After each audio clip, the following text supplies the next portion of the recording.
And Stefan, thank you so much for joining us. And yeah, I think we're going to be talking like weapons today for the most part. Where would you like to begin? Well, I'd like to tell you that this is a first for me in history.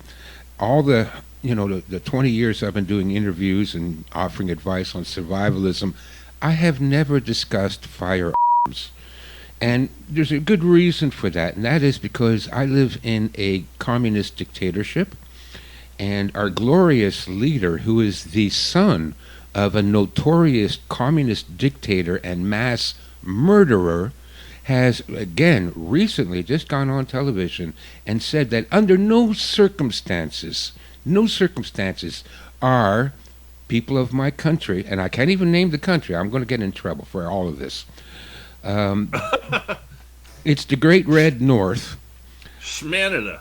Yeah, under no circumstances are my fellow countrymen allowed to use a firearm in self-defense. So we could have, 150 Somalians heavily armed break into your house, start gang raping your wife and children, and you just have to. Maybe you're allowed to use harsh language, but don't use a racial slur because you'll go to jail. Yeah, unbelievable. No, it's Crazy world we live in. no, it's absolutely insane. So this is the first time I'm going to talk about it. And Mm. what I'm going to say is completely hypothetical. I do not own any weapons. I don't have any. Nope, not me. I used to own them when I lived in California. And despite it being California, there was still a thing there. It was really weird. It was called a free country. And they had a thing there that was called the Second Amendment. Uh, So, in that country where I was free and I was protected by the Constitution, I was allowed to buy weapons. But here in Canada, no, I don't have any. You can search all you want. Leave me alone. I got no. All I got is a Nerf gun. That's yes. Yeah, that's great. Yeah. okay. So that's my disclaimer. All right. So let's talk about a loadout. Do you know what a loadout is, Eric? I do not. I really don't. When you said that, when you presented that word, I was like, oh, what does that mean? Bad. Bad boy. Okay, I'm going to explain. A loadout is a military term, and that means that when you are going into battle, what are you taking with you? So you're going to head out, you're going to get into combat. What do you take? Now, loadout can also refer if you are going on an exploratory expedition. Let's say you're going to spend 2 weeks, Okay. prospecting in the woods. What is your loadout? Gotcha. But for combat, loadout typically refers to four things: your main weapon, your sidearm, your melee weapon, and your specialty weapon. So I'm going to talk about four weapons today, and this is my recommendation. Again, I do not own any of these weapons, but if I lived in a free country, this is how I would do it. So my main weapon is a Mossberg 500 shotgun, 12 gauge. Now I'll tell you why. First of all, the Mossberg I bought in California at the Big Five cost me like $225. Okay, this was almost 20 years ago, so the prices have gone up. But it was like 225 bucks. It was cheap, and it came with two barrels because on a Mossberg 500 it's very easy to swap out the barrel. So I had an 18 and a half inch open bore barrel. Now, open bore means that it's just a straight tube. There's no choke at the end of it. And then I also got at the same time with that purchase a 28-inch ribbed modified choke barrel. Now, modified choke means that at the end of the barrel, it narrows down just a little bit, just a little bit. So what happens is that when you're firing shot, the shot tends to be pushed together right at the end of the barrel, so it doesn't have as big a spread. Now, why did I choose the shotgun? Well, first of all, I'm not going into combat. Most people, when they're thinking about a loadout, they're going to choose an Alpha Romeo 1.5. If you know what I'm saying, I'm not even going to say the name of it because we'll get banned from YouTube for even saying it. An Alpha Romeo 1.5. Everybody knows what I'm talking about. 223 or 5.56. whatever. That's what most people would choose as their main weapon. But I'm not going into combat, so I'm not going to choose that. My main weapon has to have a dual function, and the most important function is hunting. With a shotgun, you can kill anything on the planet. It depends on what the shotgun shell you use. Now, I choose a 12 gauge, even though some of the ladies might feel better with a 20 gauge shotgun or a 410 gauge shotgun. But the reason I go for a 12 gauge is because it is the most common type of shotgun ammunition. You can find it just about anywhere. You can buy it just about anywhere, right? Any sporting goods store, they'll have 12 gauge. So in a SHTF situation, if you have to scrounge for ammo, you're more likely to find a 12 gauge shotgun shell than you're able to find just about any other kind of ammunition. So here's the point of the 12 gauge pump action. Now the pump action is going to be dual purpose. So if I put the 28-inch barrel on it, I can hunt anything. You can hunt deer. Okay, look, you have to get closer. You have to learn to move quietly in the woods or sit up in the blind for a longer period of time. But as long as you're within 50 yards, you can hunt deer with a 12 gauge shotgun, right? Using either double-aught buck or using a slug. And because I've got a 28-inch barrel, I'm way more accurate and I can hit harder at a greater distance. So even at 100 yards, you can still kill a deer at 100 yards with a slug, no problem. So it's flexible, but you're not likely to hunt a lot of deer. First of all, during the Great Depression, the deer population in the United States almost approached extinction level because everybody was out hunting deer. Mind you, back in the 1930s, 70% of the people lived in rural areas and they were hunters. 30% lived in the cities. Now it's reversed. We got 70% in the city, 30% in the rural areas. So there's going to be less hunters going after deer, but still there's going to be enough of them that they're going to, they're going to reduce the deer population immensely. But so I'm not really looking to hunt deer. And the benefit of a shotgun is because depending on the shotgun shell, you can hunt for all kinds of animals. Most likely what I'm going to be going for is duck, geese, pheasant, and wild turkey. Those are plentiful all over Canada and North America. And they're easier to hunt those with a birdshot 12 gauge round than a Alfa Romeo 1.5. So I'm more likely to bring back protein using a shotgun as a hunting weapon. Now the second purpose is self-defense.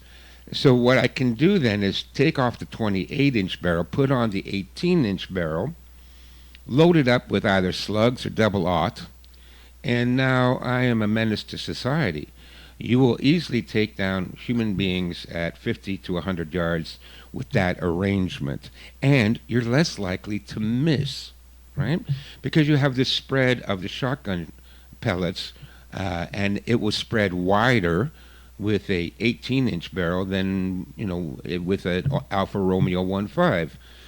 But it doesn't spread as much as people think. They think if you shoot 20 yards away, there's a 10-foot spread. No, 20 yards away, it's still like a 2.5 foot spread on double-aught. So it doesn't spread that wide, but still, you've got 2 feet to spare. You have to only get them within 2 feet, and you can take them down. And with double-aught buck, you're shooting 9 30 caliber balls, right? You only need one of those balls to hit your target to incapacitate that target. So as a self-defense weapon, it's very effective and very efficient. You've got 5 in the tube, but if you live in a communist country, then you have to stick a piece of wooden dowling in the tube to limit it to 2 in the tube. If I lived in that communist countries, I would have a piece of dowling in the tube. But if it's SHTF, I would take that piece of dowling out. I would fill it up with 5 rounds and 1 in the chamber. So you've got 6 rounds in a Mossberg 500, which makes it an effective self-defense weapon.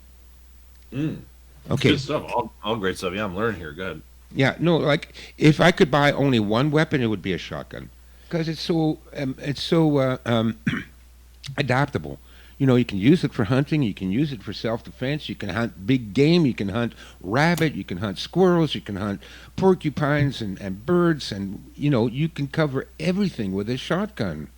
Hmm. Whereas if you had a hunting rifle or a 308 or something like that, okay, you know, you got to be a pretty good shot to hit a bird on the fly, right? To hit a duck flying off. But with a shotgun, you have a way better chance of taking down some birds. So that's why if I only had one gun, and for those who are listening and are getting ready and prepping, and you're thinking, well, you know, do I need a firearm? Yes, you do. You do need a firearm. Yes, you do. My number one choice, if you could only have one. Now, listen, I know preppers. They got 50, 100, 200 firearms. You know, good for them. I'm Yeah. glad they got the money for Right. all that. I don't have the money to spend on that. Like I said, it cost me $225. So it's economical, and well, the shotgun shells Yeah. are a little bit more expensive, but then you don't need as Yeah, I was many. about to say, how's the ammo on that? I mean, I know there was it's a brief period of time there during COVID where I mean it was hard getting kind of any ammo, Hmm. especially 9mm rounds. But yeah, how are the rounds doing on the shotgun? They Yeah, still not bad. Let's see. I went to the gun show the other day, and I picked up another 10 rounds of buckshot, 12 gauge. What did I pay for that? I think $10 a box, so there's five in a box, so it's $2 a shell, right? okay. It's expensive, but well, listen, this is recently, you know, we're with high inflation and all that, and Yeah, this sure is a is. communist country where the Yeah, government ammo's all taxes big you money. everything to death, so and especially ammo, so $2 a round. So I do not have tens of thousands of rounds of 12 gauge. That's right. You could start your own store. But yeah, no, I'm right there with you. Good stuff. Yeah, I got to go out. Actually, I might take a run out to the gun store today, and I gotta get ammo all across the board: nines, 40s, 45s, shotguns, shells. Yeah, so I got a lot to get still. Yeah. But where do you want to go next? You want to go Okay, so the sidearm? next weapon then is a sidearm. Now I put off purchasing a sidearm until just a couple of months ago because what I want for a sidearm, I would like something sexy like a Beretta Right. or a Sig Sauer. Those are Hmm. sexy guns. They're monsters. They're beasts. They're 9 millimeter. You know, I didn't really have the money for it, so and I already have a sidearm type, which will now become my specialty weapon, which I'll talk about in a minute. I needed something like a serious sidearm. Now, I had a couple of qualifications. First of all, I wanted it to be 9 millimeter. And again, for the same reason that I choose 12 gauge, because 9 millimeter is a very common round. And you're able to buy them just about anywhere.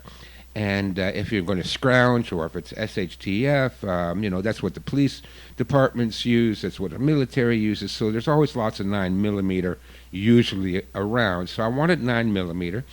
Also, you know, I watched all the videos about the stopping power of a 45 and a 40 and a 38 and a 380 and a look, stopping power is not really. I'm just going to him 6 times.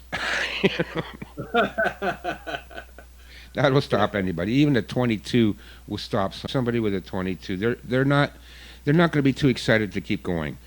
And if you use a double tap, then that's the equivalent of shooting with a 44, right? Hmm. So I'm looking for a sidearm, and then Glorious Leader made an announcement right at the end of April that from now on nobody is going to be allowed to transfer or buy or purchase or import handguns. So, Right. well, he forced my hand. I wasn't going to buy a sidearm. I really wasn't. I'm like, do I need it? What am I going to use it for? You know, I don't really need it, except if it's SHTF.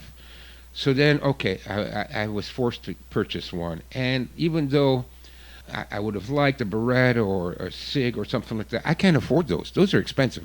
They're $800, $1,200. I finally settled on a sidearm, which I didn't really want because I don't like them, and that's a Glock 17. I never liked the Glock guns. They look boxy and they're square and they're not sexy like a like a Right. PPK or a Beretta. They're just these blocky square things, but it does fulfill another purpose, and that is it's a duty gun. Most police carry Glocks. I better not say this, but if it's SHTF, I have a disguise. And that disguise I would use if it's truly Mad Max scenario, complete Mhm. without rule of law. And that disguise, Sergeant Stefan, that's part right, of the police force. that's right, Yeah, Sergeant I love Stefan of the Royal Sergeant Canadian Stefan. Mounted Police, Dudley Do Right. Get your own horse. You gotta be one of the Mounties, right? You gotta get your horse though, I'll or borrow come in one on from the Amish next door here. that's it. Yeah. It's a disguise if it's without rule of law and people are going crazy, and somebody in an authoritarian type outfit would still command respect, then that's what I would use. But I can't have some exotic pea shooter in the holster. You need something that looks like a duty.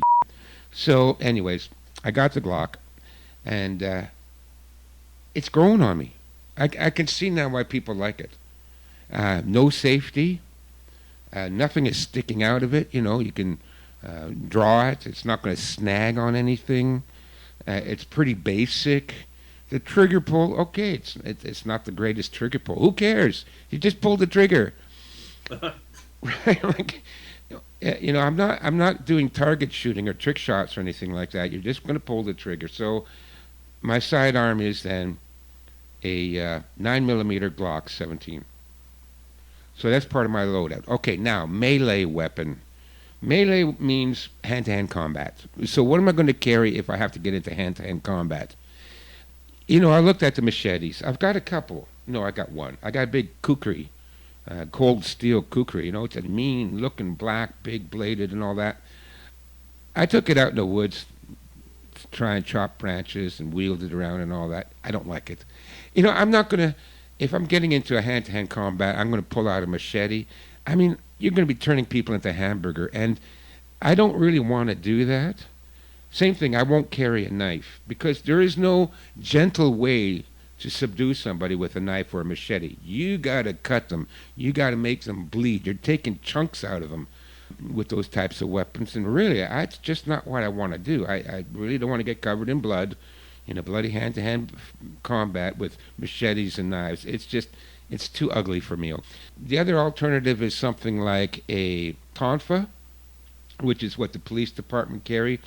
I think they call them a P9, or they gave it some stupid military designation. Like the beating stick, the big black beating stick thing. Yeah, Okay. Okay. but it's got a handle that sticks out at 90 Yeah. degrees, Yeah. right? Oh yeah. Oh yeah. Yeah. Yeah. And now I've practiced full contact sparring with that weapon. Useless. It's all these police departments got conned into thinking that this is somehow a decent weapon. It's not. It's stupid. If you hold it by the end just like a goddamn billy club, then you're okay. But to try and hold it by that little piece that sticks out at 90 degrees, and then you're supposed to it's supposed to swivel around. You get no power out of it. You can't. It's really inaccurate. It's absolutely a useless weapon. So my melee weapon is, and also you can't conceal that thing. It's 18 inches long. So, Can't put it down your back. huh? Can't can't put it down your back under your sweatshirt. Yeah, you could, but You got I like could a put it down hunchback. my front and impress the ladies too. But if you're going to put it on a duty belt, no, it's going to hang down your thigh down to your knee and all that. Everybody can see you're carrying a weapon, and that's the other thing you don't want to do, because living in a communist country, you are not allowed to carry a weapon. So, whatever melee weapon I want to carry, it has to be concealable. So that rules out the machete, that rules out the baton, and what are you left with? Eric, do you know? No, can't go back to the days of the knights. No swords. I don't think. No. So, okay, what I decided on is a telescopic baton. Same kind that the police carry. Right? So it's about 6 inches when it's closed, but when you open it up, it's about 14 inches. And it's made of pretty solid steel. And if you hit somebody with it, you're not going to be lopping off an ear or an arm, but you will be causing bruising. You can, break bones with it. If you hit them in the head, it's going to open up the head for sure. I wouldn't hit them in the head. But you hit them somewhere like the collarbone or the wrist or the elbow, the shin, the inside of the shin, and that will produce enough pain to hopefully subdue them. So that's my melee weapon, a telescopic metal baton. And again, in communist countries, they're illegal too. Unbelievable. Now that leaves what they call a specialty weapon. Now, for some people, a specialty weapon could be a sniper rifle. So they would have their basic, combat weapon, like an AK or an Alfa Romeo, but then they would have like maybe a 22 silenced rifle as their specialty weapon. Now, my specialty weapon is, and I'll tell you a reason why I got this, is a Ruger 22 pistol. The reason for that is because, first of all, it's got a 5.5-inch barrel. It's famously accurate. It's got a wonderful trigger. It's only single action, so you got to rack the slide. But that trigger is crisp and clean, and it just, no problems shooting accurately with that. It's got excellent sights that are adjustable for windage and elevation, and it's 22. Now, I can carry 500 rounds of 22 caliber ammunition, no problem. I can't carry 500 rounds of shotgun shells. I can't carry 500 rounds of 9mm. But 22, yeah, no problem. I can fit that in my pocket. So long after you're out of shotgun shells and 9mm, I can go another month with my 22. Now, the other reason for that is 22, you can still go game hunting. Like I said, it's very accurate. It's almost as accurate as a rifle.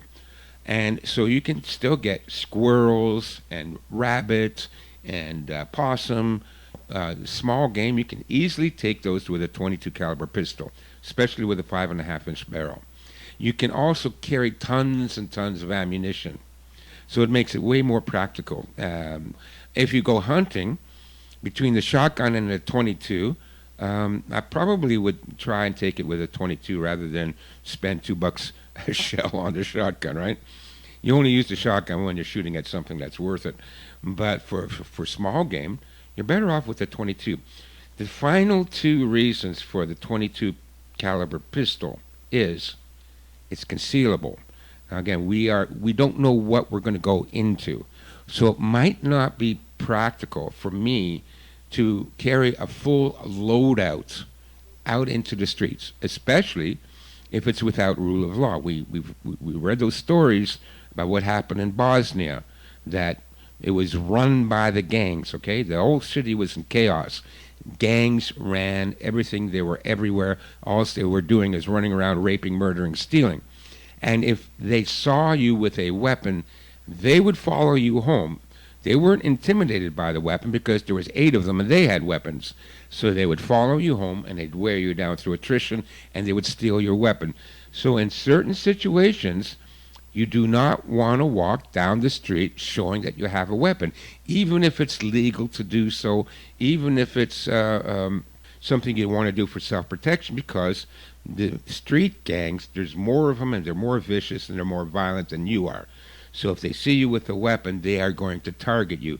So therefore, if you have a 22 caliber pistol, you can conceal it.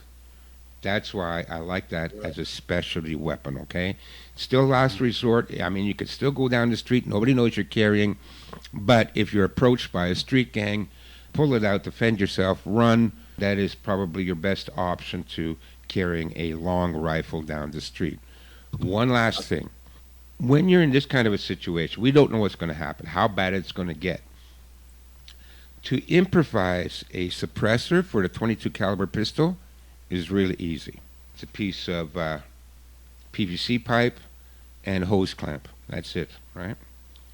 And you can improvise a suppressor. So if you need to poach game, so you got to go out in the woods, maybe it's the city park, and if you go out there with a unsuppressed weapon, then everybody's going to hear you shooting a rabbit. And they're all going to come running. Who's got a gun? Let's get them. Point. Silencer. So if you have a suppressor, you can get game without attracting. You become a poacher, and without attracting as much attention. Yeah. I need to get one. I just wrote it down. That's a great point. So that's my loadout, guys. Mm. Shotgun for hunting, first. Self-defense, second. 9 millimeter Glock, self-defense, but only if it's complete lunacy out there, Mad Max. All right. 22 caliber pistol, a good one, either a Ruger or a Browning Buckmark is another one that's excellent, and that's also for hunting, but also for concealability in case you have to go into the city. You want to carry something, but you don't want to let anybody know you've got it. And again, all of this is illegal in communist countries, but where you are, Eric, all of this is legal. So for my Right. American listeners, this is my recommendation for your shit hit the fan loadout. Good stuff, man. A lot jam packed into 30 minutes. What can we help you promote this month, buddy? The same as always, my survival library. I just added two more books on it: Okay. camouflage, how to camouflage, but also infrared and ultraviolet, and infrared and night vision camouflage. How to camouflage yourself against night vision and infrared. So Okay. it's another booklet, and the other one, no, also on camouflage. So I got two extra books that I uploaded this week into my library. So now you get, I think, 315, 20, 30, something like that. I've lost count. Well over 300 books on survival, weapons, gardening, first aid. I'm teaching a first aid course in about an hour to my community here because I used to be a first aid instructor. Another important thing. So I've got like 15 first aid books in that download, but not just first aid, but dentistry and first aid for pets. What are you going to do if the society collapses and your favorite dog or cat gets sick? There's three books on how to look after your animals, and so it's got everything in there. Over 320 books. It's the survival library. If you don't have it, you're going to leave yourself short because remember, knowledge is power, and you're going to need this knowledge. And there's no way one person can learn all this stuff. So you need a Wow. reference. You need a resource, right? Like I could spend 20 years learning everything that's in that library, and I still wouldn't remember everything, right? Right, right. Yeah, a lot of stuff. There you go. Get out there and support Stefan. And listen, folks, that's it for today on the special guest side of things. I think I'm going to do a solo show here in a minute, but I got to write an article first I want to talk about. Until next time, my good friends, stay safe. God bless.